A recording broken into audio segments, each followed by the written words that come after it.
Welcome, friends. Get comfortable. Loosen your jaw. Let your shoulders fall just a little heavier into the bed or the couch or the gentle warmth of wherever you are right now. Because we're leaving this century behind and walking slowly, step by step, back into the medieval world. The year is somewhere around 1283. You're not entirely sure because calendars weren't all that standardized yet. But the wind smells like iron, the roads are made of mud, and the loudest thing you hear is the clop of horseshoes on wet cobblestone. And in the distance, two figures emerge from the fog. One, towering in steel, riding a massive warhorse. The other, silent as smoke, face covered, blade hidden. A knight and an assassin. Two sides of a coin that no longer exists. You've heard the stories. The noble warrior, polished and brave. The mysterious killer, sharp and silent. But tonight, we're not going to tell the story as it was told in poems. We're going to tell it as it happened, as it smelled, as it itched, as it bled. Because the truth is, being a knight sucked. Being an assassin also sucked. And being either meant discomfort, disease, moral confusion, and usually dying before you hit 40. Before we go deeper into this mess of mud and blood, can I ask something of you? If you're the kind of person who enjoys these strange corners of history, if you find comfort in long stories told slowly, if you like sleeping to whispered tales about very tired people from a very loud past, tap that like button. Subscribe to the channel. It helps a lot more than you'd think. And write in the comments, where in the world are you listening from tonight? And if you had to, would you choose the steel armor of the knight or the shadowy blade of the assassin? I'd love to know. And I read every comment, even the ones that say I pronounce Quentin funny. All right, let's start with a knight. Not the legend, the job, because that's what knighthood was. Profession, a role, a contract, both literal and social. To become a knight in most of medieval Europe, particularly in France, England, the Holy Roman Empire, you generally had to be of noble birth. That didn't always mean you were wealthy. There were poor knights, landless knights, hungry knights, but your bloodline had to have some status. Otherwise, no spurs for you. And training began young. At age 7, a boy might be sent off as a page to live in the castle of another nobleman. It was a sort of military internship meets boarding school meets medieval hazing ritual. He would learn basic literacy if he was lucky, court manners, how to ride a horse without falling off, and how to hold a sword without accidentally slicing open his own foot. By age 14, he became a squire. That meant assisting a full knight. He cleaned weapons, polished armor, fed and groomed a warhorse, a massive armored animal that ate better than most peasants. He even helped his knight into his armor, a sweaty, clanging process that took at least 15 to 30 minutes, depending on how fidgety your knight was feeling that day. If battle came, the squire followed.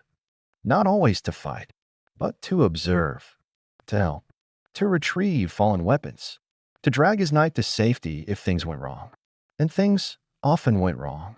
Eventually, if he survived, he might be knighted. That ceremony could be grand or modest. He might spend the night before in vigil, kneeling in a chapel beside his sword, reflecting on the duties ahead. But once the ceremony was over, the sword felt heavier. Because now it wasn't just for practice. It was for war. Knighthood came with obligations. You had to fight when summoned. You had to enforce your lord's will.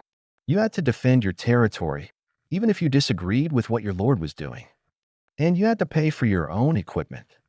That meant a warhorse, called a destrier, a full suit of armor, weapons, sword, dagger, lance, a shield, a proper banner, servants or squires, and the occasional bride just to get things done. It cost more than most farmers earned in a lifetime. Many knights went into debt to outfit themselves properly. So next time you see a knight on screen gleaming in full plate, just remember he's probably late on his payments. Then there was the armor itself. A full suit of late medieval plate armor could weigh between 20 and 30 kilograms. Contrary to myth, it didn't make you immobile, but it did make you sweaty. Pity. And after a few hours in the summer heat, possibly fermented. Knights wore layers underneath. A linen shirt, a padded gambeson, think of it like a quilted jacket, woolen hose, thick socks, and usually some kind of scarf to stop the mail from sawing into your neck. Now imagine wearing all of that while climbing stairs in August, after eating salted meat and drinking beer for breakfast. The battles were worse. Fighting on horseback required precision, coordination, and fearlessness. You weren't charging into open fields with perfect lines. You were smashing into muddy chaos, filled with shouting steel, and men trying to stab your horse's legs. In hand-to-hand combat, a knight's sword wasn't for elegant dueling. It was a blunt force weapon, used to bash through armor, crack bones, or find weak spots under the armpit or groin. You learned to fight with a half-sword technique, gripping the blade with one gauntlet hand for better control in tight grapples. It wasn't romantic. It was wrestling in metal. And then there was the smell. Because no one bathed before battle. And no one bathed after. Not until the wounds started to fester, or until someone remembered the communal wooden tub. Now, let's slip into the shadow. Let's meet the assassin. Here's the thing, in medieval Europe, there wasn't a profession literally titled assassin like on a resume. You were a hired killer, a spy, a fanatic, sometimes a servant with a grudge, sometimes an ambitious monk. You didn't wear a uniform. You didn't announce your presence. You blended in, wearing whatever clothes fit the setting, carrying whatever tools fit the job. It could be a dagger, or poison, or a pillow. Some were paid mercenaries. Some were promised spiritual rewards. The infamous Hashishin sect in Persia, for example, believed martyrdom brought them closer to paradise. Their name, Hashishin, is where we get the word assassin today. And though their tactics weren't used widely in medieval Europe, European rulers certainly knew of them, which explains why, from time to time, people in noble circles started looking over their shoulders more often, especially after a scandal or a suspicious banquet. Assassins didn't live long, not unless they were very, very lucky. Most were captured, tortured, hung, burned, or flayed. Their employers rarely protected them. They were tools, once used, discarded, and yet they kept coming. Because the poor needed coin, the desperate needed justice, and the faithful believed death was a doorway. So now we return to the knight and the assassin, not as myth, but as man. One, armored, honorable, and aching. The other, quiet, deadly, and utterly alone. Both were shaped by duty, by pain, by fear. Both carried burdens they rarely spoke of, and both in different ways became legends only after they were long gone. Because the truth is this: no one remembers the squire who cleaned the blood from his master's boots, or the man who waited 3 days behind a curtain for his target to return, or the woman who slipped poison into a goblet, knowing she'd never escape. But they lived, and bled, and died, so that someone else could tell the story. The fire crackles softly. Your breathing is slow now. You're deep in the story, and it's time to meet him. He's young. His hands are blistered. His knees are muddy, and his dreams are still alive, but smaller than they were yesterday. His name doesn't matter. He could be Richard, or Willem, or Hugo. What matters is this: he is 12 years old. He is a squire, and he is very, very tired. This morning began like every morning. The sound of hooves on frozen dirt, the sharp bark of a stable boy yelling about oats, and a clanging bucket falling over in the distance because someone tripped over it. Again, he slept in a loft above the horses. A scratchy wool blanket, a lumpy straw mat, and the distinct scent of whatever the mule ate last night. He rose before dawn. No choice in that. He had to polish his lord's greaves, then the breastplate, then the chainmail, which always smelled like wet pennies in despair. And then he had to help his knight into the armor, strap by strap, buckle by buckle, while avoiding getting elbowed in the face during the gauntlet fitting. A squire's job was simple, in a way that lifting barrels, surviving sword drills, And riding with a saddle, so the size of a turnip, is simple, but it was expected. You carry the armor. You sharpen the blades. You pack the tent. You set up camp. You got the cooking fire going. You cleaned the mess when the night got food poisoning from bad sausage. And on top of that, you trained. There was sword practice. Not the elegant, choreographed duels of films. Just blunted steel swinging with sweaty, clumsy determination. Over and over. Until your shoulders ached and your fingers trembled. Then there was lance training. You aimed at a rotating wooden dummy called a quinton, a spinning arm with a shield on one side and a weighted sack on the other.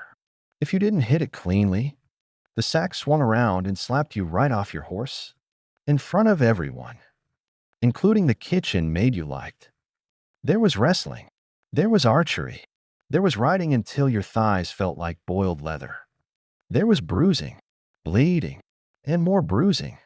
And you were expected to smile through it. Because one day, if you were lucky, you'd be a knight. And knights needed to be strong, but not just physically. They needed to be useful. A knight was not just a warrior. He was a landlord, a tax enforcer, diplomat, a lawman, a symbol. He might be called upon to collect grain from villagers during a famine, to escort a noblewoman across dangerous terrain, to represent his lord at court, to break up a peasant brawl, to lead a company into war. And he was expected to do all this with dignity, even while suffering from an infected blister and a helmet rash that made his ears peel. Let's talk about the armor again. Because the armor is what makes the image.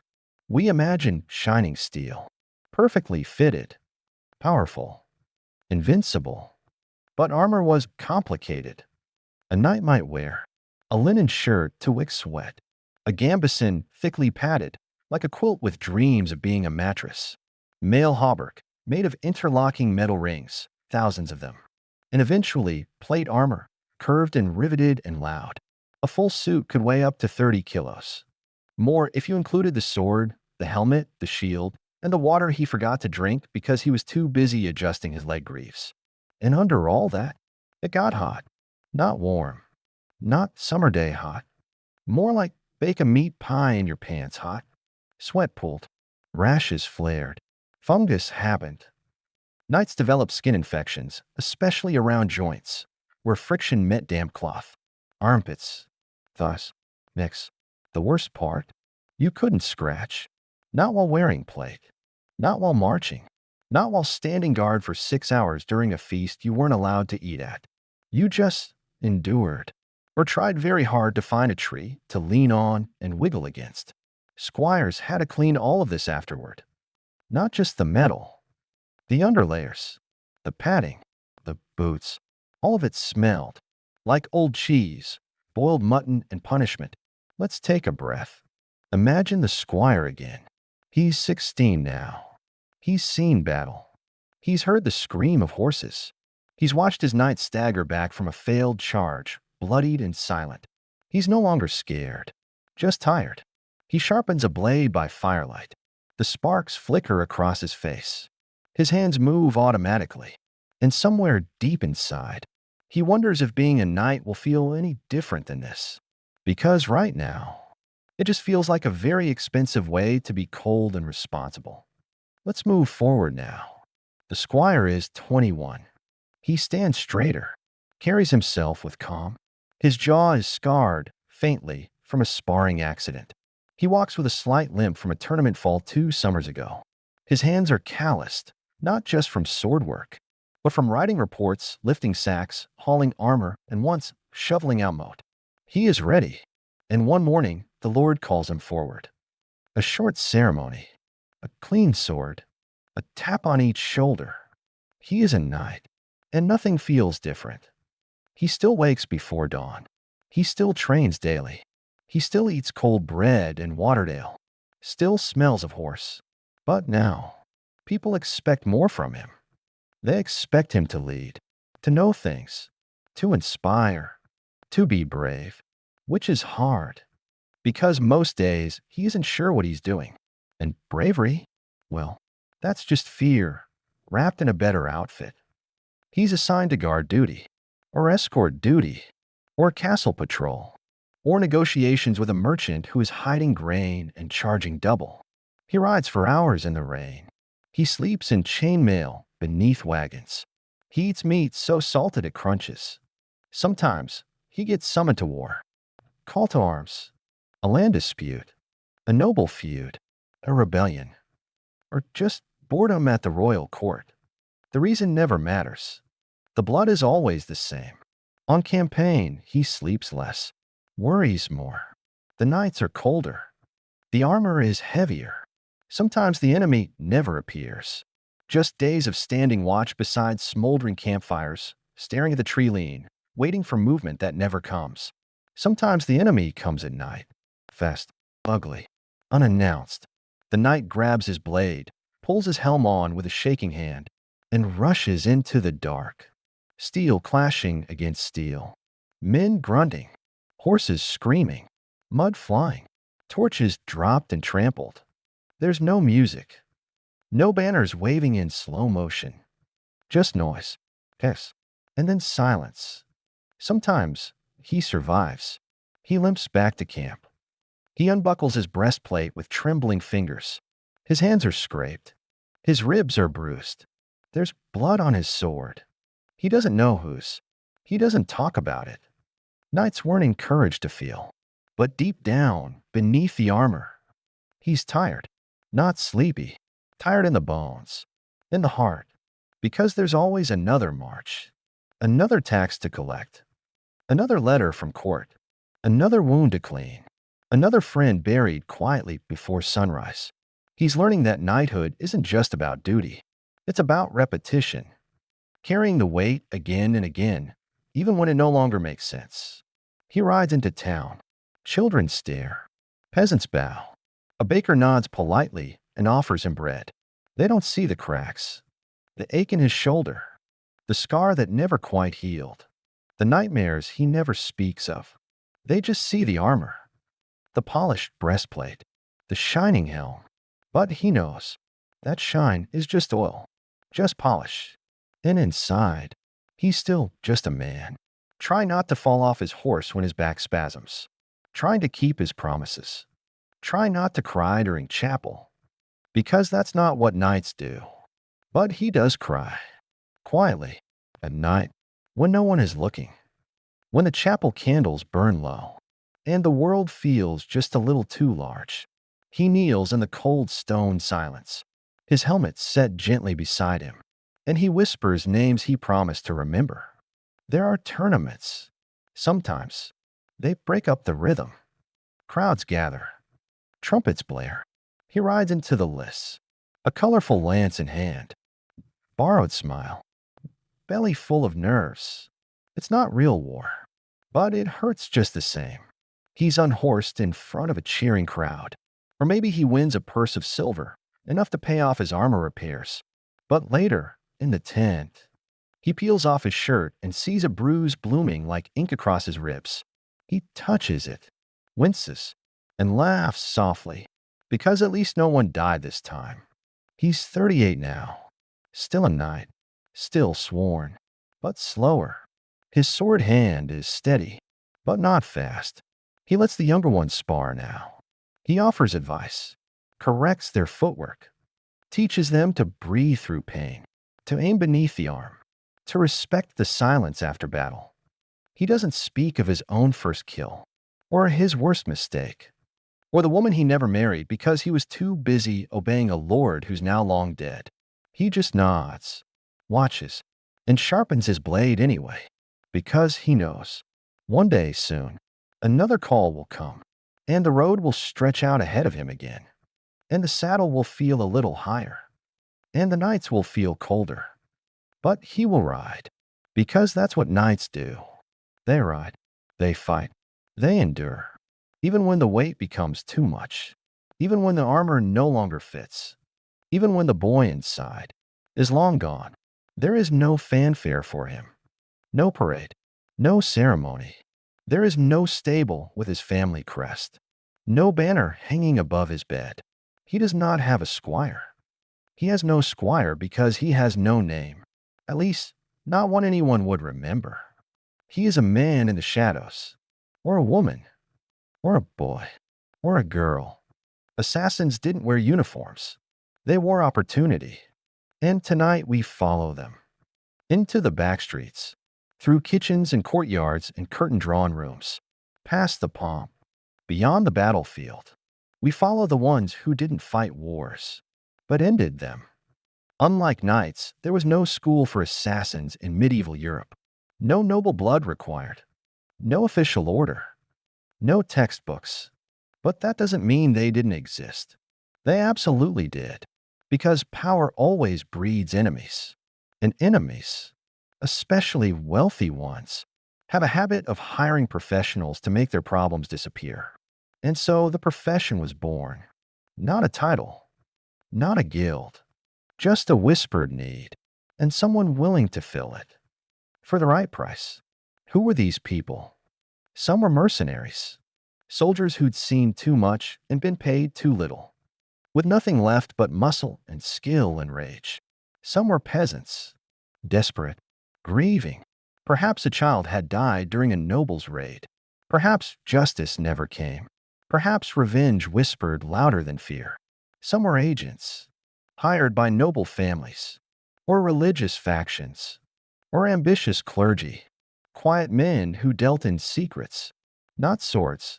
Others believed they were doing God's work. Yes, even assassination could wear the mask of faith. The most famous historical assassins came not from Europe, but from the mountains of Persia and Syria. They were the Nizari Ismailis, a breakaway sect of Shia Islam. Their fortress at Alamut, nestled in the mountains of northern Iran, became a place of legend. Western crusaders and chroniclers began to speak of a group called the Hashishin, skilled killers who used stealth, surprise, and absolute loyalty. The stories told of assassins infiltrating heavily guarded camps, striking with surgical precision, and vanishing, often surrendering themselves willingly, believing martyrdom was a bridge to paradise. Their reputation was so intense, so feared, that some say a single word from their leader could still an entire court.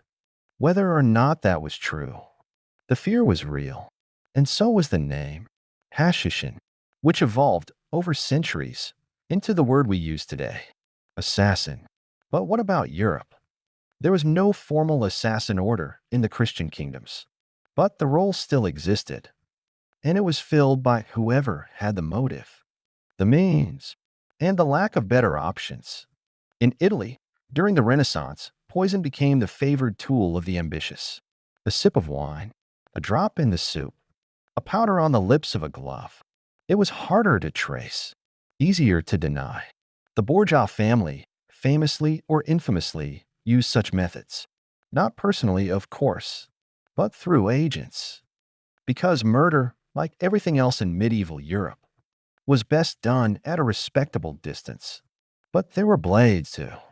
Sometimes it was fast, in a crowd, a gate, in a courtyard under moonlight, a knife between ribs, a sword hidden beneath a cloak, a sharpened needle in the eye.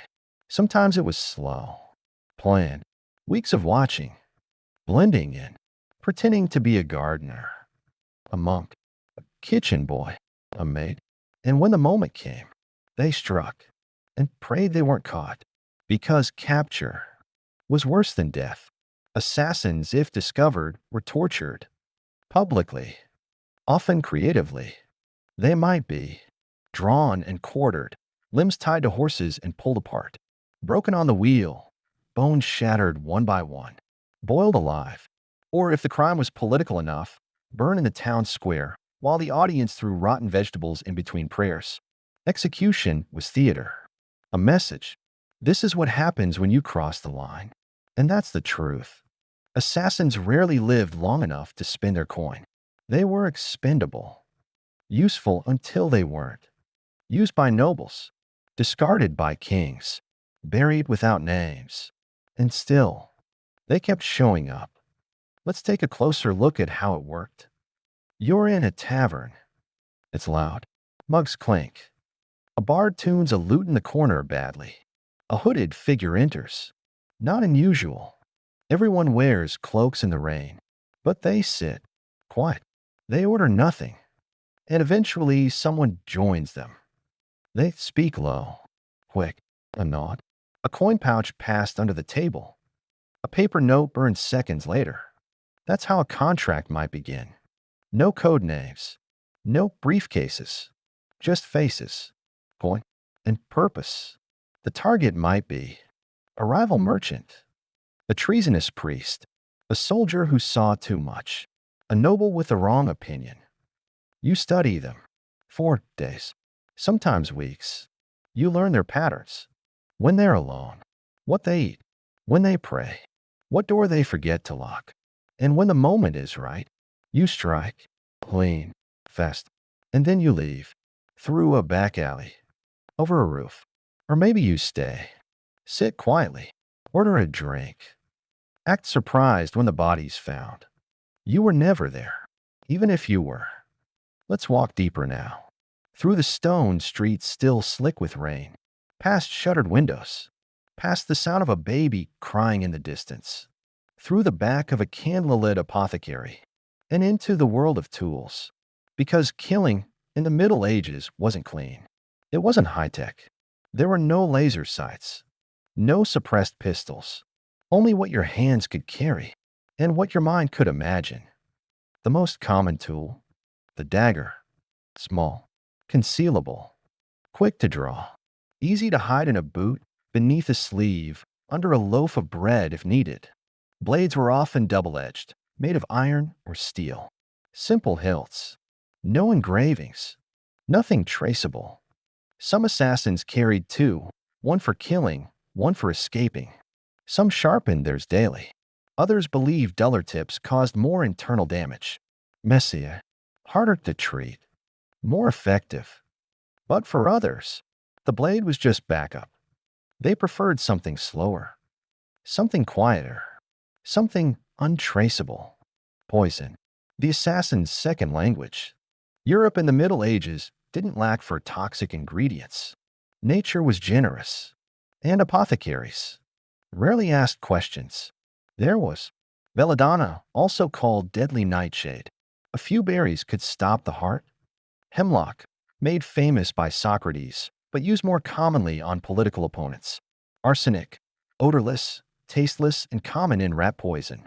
Wolfsbane, fast-acting, if prepared correctly. Cantharidin, made from blister beetles. It caused internal burning. Effective. Horrifying. Delivery methods varied. A few drops in wine. Mixed into jam. Baked into pastries. Dissolved in ink and painted onto a letter. Some assassins even coated their blades with poison, so even a scratch could turn fatal. But poison had its risks. The apothecaries who sold it sometimes reported you, sometimes watered it down, sometimes gave you something completely different, because they were bribed by the other side. And the dose had to be just right. Too little. And the target survived. Too much. And suspicion bloomed like a rash. Assassins studied their craft like alchemists. Tasted, tested, waited. On themselves, sometimes. Or animals. Or enemies. If they were cruel. Or desperate. And then there was disguise. Because an assassin wasn't a warrior. He didn't win by strength. He won by not being seen. So he became other people. A stable hand. A washerwoman. A wandering monk.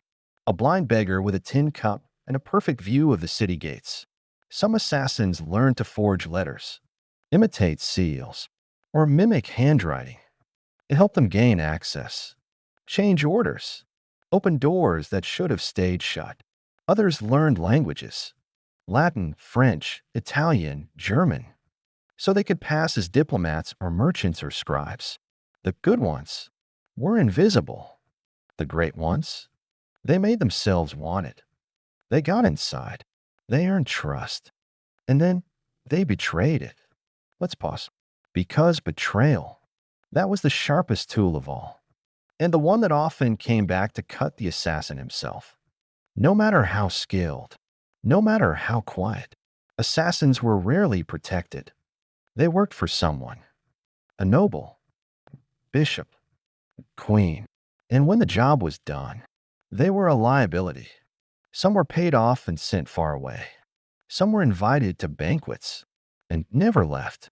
Some were blamed for crimes they didn't commit, just to tie up loose ends.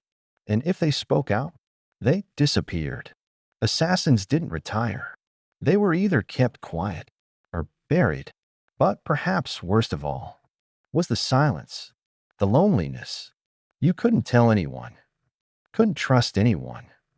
You didn't wear armor. You wore lies. You lived in borrowed names. You killed for other people's fears. You slept in corners. You dreamed of locked doors and drawn curtains. And even when you were paid, the coin felt cold, like it knew where it had come from. Sometimes, when the night was quiet and the wind didn't rattle the shutters, an assassin might look at his own hands and not remember when they started shaking, or when the blade started to feel lighter than guilt. He might think of the faces, not the important ones, not the noble targets, but the servants, the children who saw too much, the guards who weren't supposed to be there. He might drink to forget, or run, or offer a prayer he barely believed in anymore. Because even killers have ghosts. And in the Middle Ages, ghosts had very little competition. So yes, knighthood was brutal, but assassination, it was worse, because it was quieter. And somehow, that made it heavier. There were no songs, no tombs, no ballads, just whispers and shadows, and a name you didn't dare speak, even to yourself. The banners are raised, the horns are sounding, the earth rumbles faintly, like something old and angry is waking just beneath the soil. This is war, and you are walking straight into it. You're wearing armor that doesn't quite fit your thighs. Your helmet's visor rattles when you breathe too hard, and your right foot already has a blister the size of a plum. You're a knight, or a foot soldier, or maybe just a man with a spear caught in the middle of someone else's argument. It doesn't matter, because here, on this muddy field between two confused hills, under the weight of an overcast sky that doesn't care what happens next, you are just one more body in the great grinding machinery of medieval war. Let's start with the buildup. Wars in the Middle Ages were rarely surprises. Armies moved slowly. Supplies had to be gathered. Messengers dispatched. Alliances declared, sometimes even politely. The king called his banners. Lords summoned their knights. Knights gathered their squires. Peasants were conscripted. Tents were stitched. Axes were sharpened. And soon, an army formed. Not uniform, not clean, but loud. Thousands of men, some armored, most not, carrying everything they needed on their backs or strapped to sad, underfed donkeys. They walked for days, sometimes weeks, eating hard bread and sour cheese, sleeping under rain-soaked cloaks, trying not to fall behind, because falling behind meant never catching up again. Now picture the battlefield. Not a perfect green field, but a churned-up mess of mud, broken wagons, and very confused cows. No real formation, no microphones, no synchronized movements. The strategy was simple. Stand behind your guy. Stab the other guy. Try not to die. The knights went to the front. Tall, armored, loud, carrying lances as long as trees. Some on horseback, some dismounted because the terrain was bad, or the horses were tired, or already dead. Behind them, rows of infantry, spears, pikes, axes, bows, and behind them still, supplies, tents, servants, books, the wounded, and the people who'd soon be wounded. Let's talk about weapons. A sword is a last resort. It looked impressive, yes, but it was short, personal. It meant you were in danger, up close, face to face with someone who also wanted you dead. Most soldiers preferred longer weapons, pikes, halberds, spears, anything that let them stab without being stabbed. Bows were deadly, especially the English longbow, which could pierce armor from over 200 yards away. Crossbows were slower, but even stronger. Some bolts could split a knight's plate. And then there was fire, hot pitch, flaming arrows, smoke bombs made from sulfur and saltpeter. Not every army used them, but when they did, chaos followed. And then, the charge. You hear it before you see it. The drumbeat, the horns, the rumble of hoofs, a cavalry charge, knights riding full speed, lances lowered, banners flapping like the wings of angry angels. It was terrifying, even for the people on their side. If it hit a line of foot soldiers, and they weren't prepared, it shattered them. Bones broke, shields snapped, men screamed, and then it was over. One long, thundering heartbeat, followed by silence, or retreat, or a second wave. Because in real battles, one charge was never enough. Let's slow it down now. The charge is past, and you're still standing. You see a man in front of you. His helmet is dented. His blade is cracked. He swings at you. You raise your shield. You feel the impact through your whole body. Your arm goes numb. You stumble back. He lunges. You parry. You stab. He falls. And you look down, not with triumph, not with joy, just surprise, because you're still alive. And you didn't expect that. Now imagine doing that. 4 hours. In the rain. In the cold. In the heat. With blood on your boots. And your own fear choking you tighter than your breastplate. And when it's over, you don't cheer. You look around. At the bodies. At the armor being stripped by looters. At the wounded crying for water. At the horses broken-legged and panicked. And you sit, or collapse, or just stand still. For a long, long time. Because you're not sure what just happened. But you know it wasn't a victory. Not really. The noise has faded. The horns have stopped. The clash of metal has gone quiet. The shouts are now moans. The battlefield is still, but not peaceful. It smells like blood, like mud, like split open stomachs and burned cloth and whatever passed for courage an hour ago. You are still alive, which is statistically impressive. But your knees are shaking, and the ringing in your ears won't stop. This is the part of war no one writes songs about. You look around. You see your friends. Some are standing. Some are not. Some are not a whole. The wounded are everywhere, holding arms, cradling legs, crying for their mothers, or their gods, or just for water. Some scream. Others are silent, staring, blinking. A few walk calmly with open wounds, not yet realizing how badly they've been hurt. And now comes the next phase, the one most knights feared more than battle itself. The field surgeon. Imagine this, a wooden table, covered in cloth that hasn't been washed in weeks. A man with rough hands and a knife that was just used to cut meat. No anesthesia, no antiseptic, just wine. If you're lucky, if your arm is shattered, it's coming off. If your leg is infected, it's coming off. And if you scream, they'll tell you to bite down on leather, so you don't shatter your teeth. The success rate. Let's not talk about that. Let's just say most patients didn't leave with everything they arrived with. And many didn't leave at all. Then there's the cleanup. Knights stripped of armor. Weapons collected. Valuables removed. Looting was not just allowed. It was expected. Some soldiers made more from scavenging corpses than they did from fighting. Rings, purses, boot buckles, anything that could be sold was taken. And the bodies, buried, if possible. But often there were too many, and not enough hands, or shovels, or time. Sometimes they were left for days, rotting under the sun, picked at by birds, covered only by flies and silence. And then the disease came. Because war didn't just kill with blades. It killed with wounds, infections, filth. The camp stank. Blood mixed with spoiled food and unwashed men. Wounds festered. Fevers spread. The same men who fought bravely by your side might die in their sleep a week later from a cut that turned red.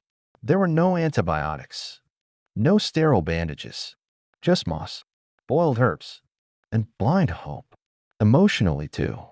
Something shifted. Some men went quiet, didn't speak for days, couldn't eat, jerked awake at the sound of hooves.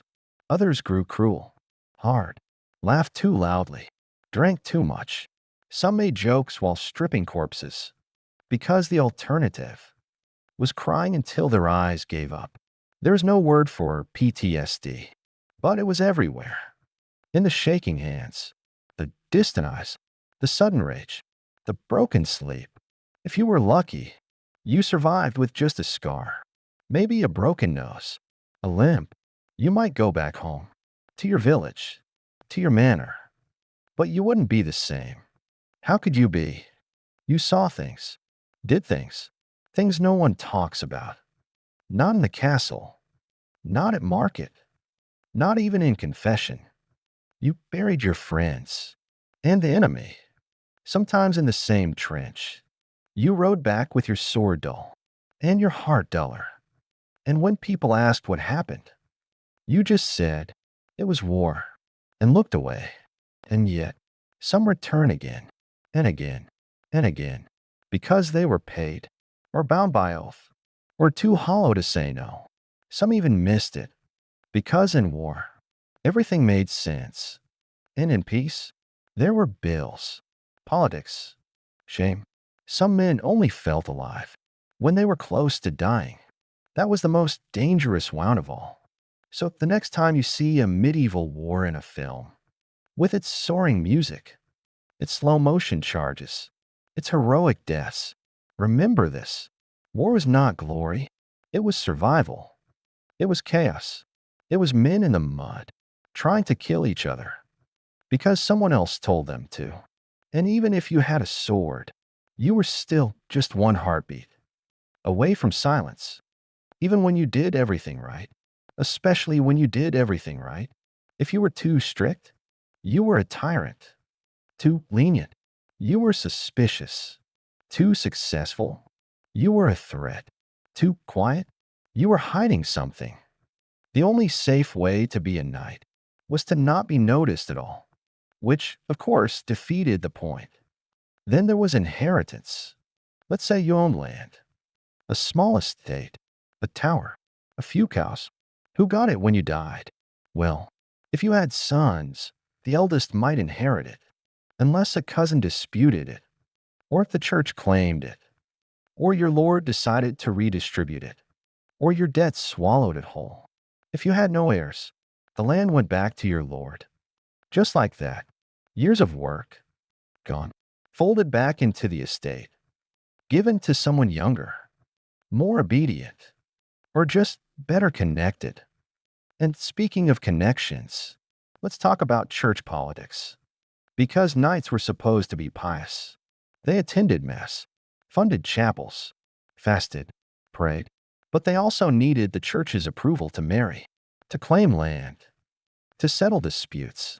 A bishop could make or break you. If you crossed the wrong cleric, if you disrespected a monastery, if someone whispered that your loyalty was unorthodox, you might find yourself excommunicated, cut off from heaven, cut off from court, cut off from your land. And once that happened, you weren't a knight. You were just a man with armor and nowhere to wear it. Let's pause now. You're in your solar, a small chamber. Your bed is narrow. The fire is low. The candle is dripping wax onto the floor. You're reading a letter. It's sealed with your Lord's crest. The wax is still warm. It says, "There's been a dispute in the northern villages. Ride there. Resolve it. No details. No payment. Just a command." So you buckle your sword, pull on your boots, and ride. Because if you don't, he'll find someone else. And that someone might not be as forgiving when he replaces you. You ride into the village. The sun is behind you. Your horse is tired. You are tired. The peasants greet you with unease. Some bow. Some glare. One spits, but not in your direction, not quite. You are here to solve a land dispute. Two brothers arguing over a field that neither technically owns. You listen. You ask questions. You check the records. You realize there are no records, just mud and memory and anger. You make a decision, and before you ride away, someone will hate you for it.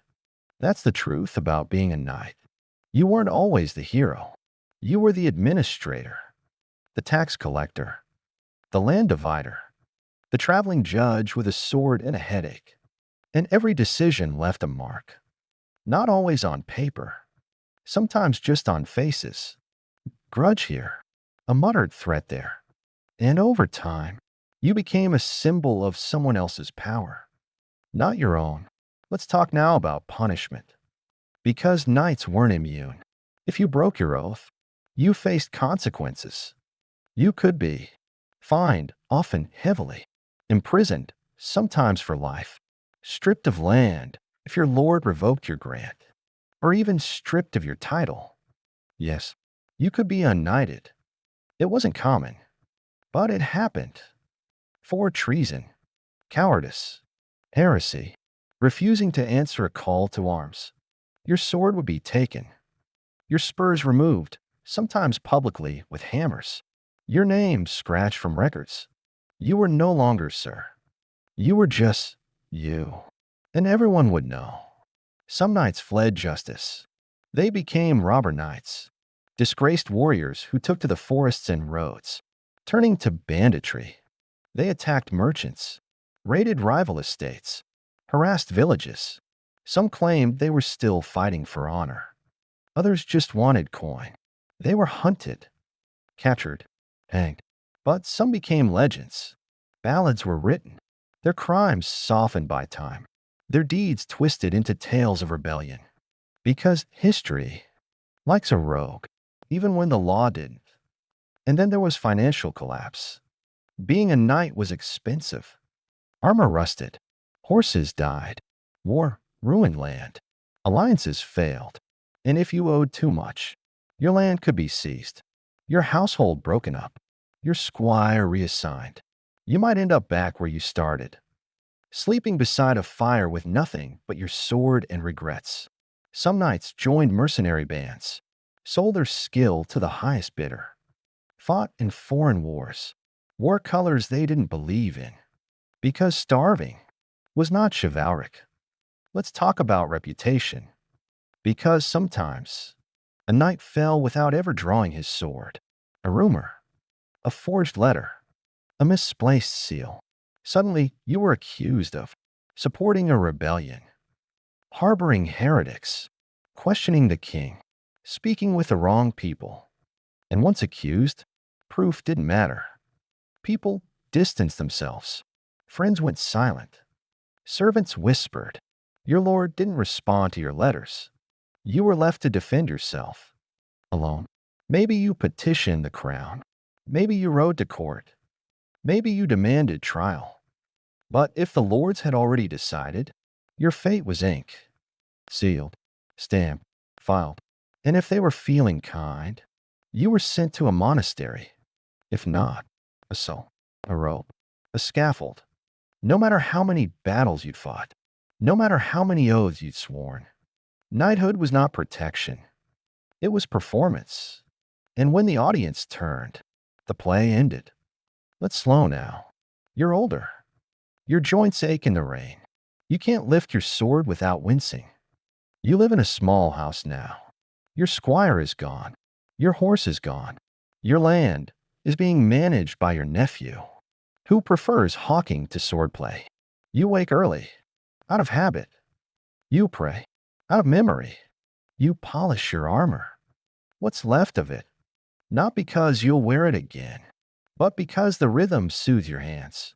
And sometimes you dream of battle, not the blood, not the fear, but the ride, the cold air, the way the ground trembled under your horse's stride. The only time you ever felt free was when you were marching to war. And now, there's only silence. Knighthood was not a free pass. It was a burden, sometimes noble in name only. And when it ended, you were left with stories you couldn't tell, wounds that didn't show, and a title that no longer meant what it used to. The job is finished. The blade has been cleaned. The blood rinsed away in a nearby stream. The disguise burned. You've left the city, or the monastery, or the battlefield. No one followed. You're sure of it, but you don't sleep. Because you know, someone will come. Maybe not tonight, maybe not tomorrow, but soon. Because the life of a medieval assassin, it rarely ended quietly. But when it ended completely. Let's begin with the loud deaths, because those were the ones everyone heard about, the ones that fed the legends and the nightmares. An assassin caught red-handed, dragged from a feast hall, blade still warm, or intercepted in an alley, poison vial hidden in the hem of a borrowed robe. They were often held publicly, tied to posts, displayed in town squares, interrogated, not gently. Medieval torture was deliberate, not just for information, but for spectacle, for fear, for the crowd. An assassin might be stretched on the rack, pinned with iron tongs, dunked in icy rivers, burned at the joints with hot irons, fed truth serums made of vinegar, salt, and crushed herbs, which didn't work but hurt a lot. And when they finally confessed, true or not, the execution began. Some were hanged, a rope, platform, a moment of silence, then a drop. But that was considered merciful. More often, they were drawn and quartered, hung until nearly dead, then disemboweled, then hacked apart, or burned alive, wood piled high, oiled cloth, a torch lit with ceremony. Sometimes a priest was present, sometimes not. Sometimes the crowd cheered. Sometimes they didn't watch at all. Because by then, everyone already knew what would happen. It was the price of silence, paid loudly. But not every assassin was caught. Some simply vanished. They left behind no names, no graves, no records. Their employers burned the contracts, changed the story, shifted blame. The assassin became the missing messenger, the runaway servant, the dead thief outside the wall. And no one asked questions. Because in that world, people who asked too many questions ended up missing too. Some assassins were betrayed, set up by the very people who hired them. A noble might fear exposure. A bishop might need a scapegoat. A merchant might pay for silence, and then pay someone else to ensure it. You did your job perfectly, and then your pay never came, or the guards came instead.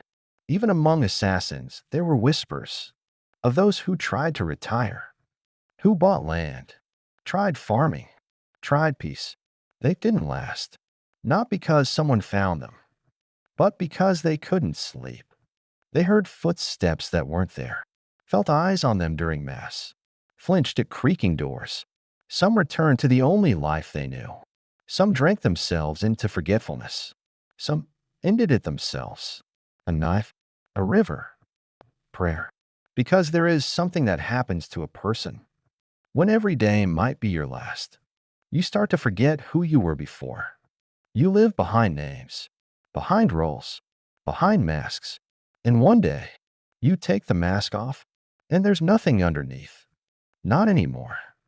That's the truth. Assassins didn't die in glory. They didn't die with honors. They didn't die remembered. They died in silence, or screams, or the soft hush of a forgotten name, whispered by someone who once loved them. They died because they lived lives that were never meant to last. You've made it, not through a battlefield, not through a dungeon, but through something almost as exhausting. The truth. The truth of a time long gone, but not forgotten. Where the stories we tell ourselves, of noble knights, of fearless assassins, of honor, loyalty, destiny, were often just costumes, worn over fear, worn over hunger, worn over very itchy chainmail. We began with shining armor. We ended in silence. We followed a knight from boyhood to burden, watched him grow from a starry-eyed squire to a scarred, hollow man, whose sword grew heavier than his armor. We followed assassins through alleys and banquet halls, through poison and parchment, until their shadows were all that remained. We stood on battlefields, ankle deep in mud and grief, listening to the soft rattle of armor plates in the wind. We sat in courtrooms, where loyalty was weighed on the edge of a knife, and betrayal was often the only smart move left.